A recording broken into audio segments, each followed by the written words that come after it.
Renungan Harian Sabtu 19 Maret 2022. Peringatan Hari Raya Santo Yusuf. Santo Yusuf yang tulus hati dan taat. Matius bab 1 ayat 16 dilanjutkan 18 sampai 21 dan 24a. Saudara-saudari yang terkasih di dalam Tuhan, kalau kita membaca kitab suci, Santo Yusuf ini tidak begitu banyak. Nah, kita bisa menggali kisahnya, hanya kemungkinan sedikit, dan juga pada awal-awal kehidupan Tuhan, dan kemudian panggilan awal untuk juga menjadi suami Maria. Santo Yusuf ini diangkat oleh Beato Pius ke-9 sebagai pelindung gereja, dan walaupun juga tidak begitu menonjol, tetapi punya peranan yang besar. Justru dalam ketersembunyiannya, Santo Yusuf mempunyai peranan yang besar di dalam karya keselamatan. Bapak Paus Fransiskus sendiri dalam surat apostolik Patris Corde, waktu dia merayakan 150 tahun diangkatnya Santo Yusuf sebagai pelindung gereja, menyatakan demikian: setiap orang dapat menemukan dalam diri Santo Yusuf laki-laki yang tidak diperhatikan, laki-laki dalam kehadiran sehari-hari, bijak dan tersembunyi, seorang perantara, seorang pendukung, dan seorang pembimbing pada saat-saat sulit. Santo Yusuf mengingatkan kita bahwa yang tampaknya tersembunyi atau di barisan kedua memiliki peran tak tertandingi dalam sejarah keselamatan. Kata pengakuan dan penghargaan ditunjukkan kepada mereka semua. Nah, ini mau menunjukkan bahwa tidak harus menonjol untuk berperanan, dan ini membutuhkan sikap juga kita menjadi rendah hati, tidak harus menonjol, tapi tetap punya peranan di dalam sikap yang seperti ditunjukkan oleh Santo Yusuf. Dalam Injil yang kita dengarkan hari ini dikisahkan bahwa Santo Yusuf ini memiliki ketulusan hati. Dia seorang yang tulus hati, murni.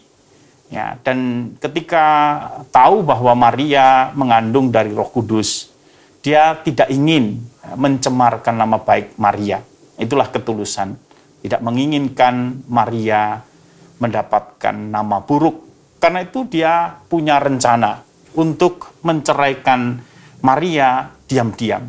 Ya, karena mau menunjukkan bahwa sebenarnya Maria adalah sudah menjadi kemudian istrinya di mata umum, walaupun belum hidup sebagai suami istri. Dan kemudian dengan menceraikannya, Maria tidak mendapatkan hukuman sebagaimana orang yang kedapatan berbuat zina. Nah, namun pertimbangan dan niat baik Santo Yusuf rupanya tidak sesuai dengan kehendak Tuhan. Ya, ini juga perlu disadari bahwa hal baik yang mungkin juga dipikirkan belum tentu juga menjadi kehendak Tuhan. Karena itu Tuhan mengutus malaikat menyampaikan kepada Santo Yusuf melalui mimpinya. Malaikat berkata, Yusuf anak Daud, janganlah engkau takut mengambil Maria sebagai istrimu, sebab anak yang di dalam kandungannya adalah dari Roh Kudus.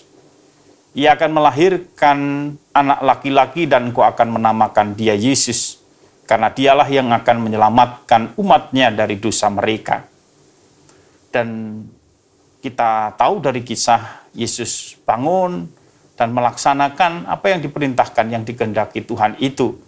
Dan inilah juga yang perlu kita contoh dari Yusuf. Ia menjadi taat. Menjadi taat setelah mendengarkan kehendak Tuhan. Dia mau melaksanakan kehendak Tuhan itu. Dan dia mau mengorbankan apa yang sudah dia pikirkan baik-baik, yang sudah dipikirkan dengan matang. Ya, tetapi tentu itu ternyata tidak dikehendaki oleh Tuhan. Dan Maria dan Yusuf kemudian langsung mengambil Maria sebagai istrinya.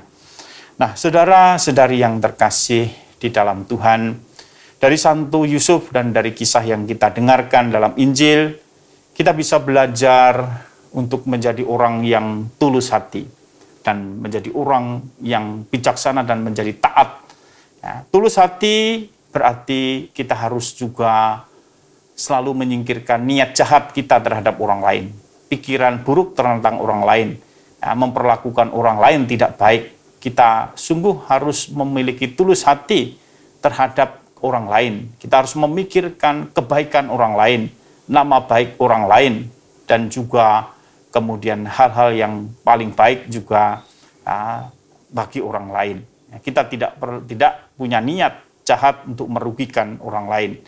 Namun kita juga belajar dari Santo Yusuf bahwa yang paling baik itu adalah yang menjadi kehendak Tuhan. Karena itu kita juga tidak cukup kita punya niat baik, tetapi kita juga perlu terus mendengarkan kehendak Tuhan di dalam hidup kita dan kemudian belajar menjadi taat seperti Santo Yusuf. Di dalam dokumen yang tadi sudah saya sebutkan, surat apostolik Patris Corde, Paus Fransiskus juga mengatakan bahwa Yesus pun juga rupanya ketika hidup bersama dengan Santo Yusuf juga belajar menjadi taat. Dikatakan demikian, bahwa dalam persembunyiannya di Nazaret, di sekolah Yusuf, Yesus belajar melakukan kehendak Bapa. Kehendak itu menjadi makanannya sehari-hari, seperti yang dikatakan Yesus. Dan bahkan pada saat paling sulit dalam hidupnya yang dialami di Taman Getsemani, ia lebih suka melakukan kehendak Bapa dan bukan kehendaknya sendiri. Dan dikatakan juga dalam surat Rasul Paulus kepada jemaat di Filipi, dan menjadi taat sampai mati, bahkan sampai mati di kayu salib. Dan untuk itu penulis surat kepada orang-orang Ibrani menyimpulkan bahwa Yesus belajar menjadi taat dari apa yang telah dideritanya. Nah, saudara-saudari yang terkasih, sebagai orang beriman, kita perlu belajar secara manusiawi, kita harus tulus hati, tetapi terlebih kita harus menjadi taat, mendengarkan kehendak Tuhan, dan taat melaksanakannya. Tuhan memberkati.